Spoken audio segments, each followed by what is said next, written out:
Hey there, Escambia Focus users. Do you need to add or change attendance for one or multiple students? Enter past, present, or future attendance for maybe one or multiple class periods for one or multiple school days? Well, guess what? Focus has you covered.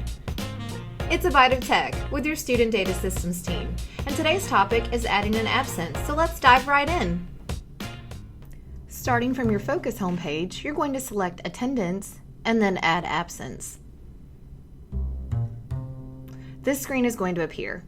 You can type in the student number or name for one student, or if you click the drop-down for more search options, you're going to be able to choose multiple grade levels. For this demonstration, I'm choosing the 10th grade. If you click Include Inactive Students, it's going to give you two more choices, including the previous years and using the most recent enrollment. And choosing either one of those is up to you. You can either click Search, or if you need to reset, you can do that from here. So I'm going to go ahead and click the Search button. Once this screen appears, you're going to see your calendars, and you have the option to toggle through at the top on the arrows. You're also going to have your drop-downs for periods that you can filter through. For my demonstration, I'm choosing first through third period. You can also click the Check All Visible or the Clear Selected. Then you have your attendance code, which again can be filtered by typing. You can scroll down and look at all of the choices as well. And for my demonstration, my students were testing, so I'm going to choose that code.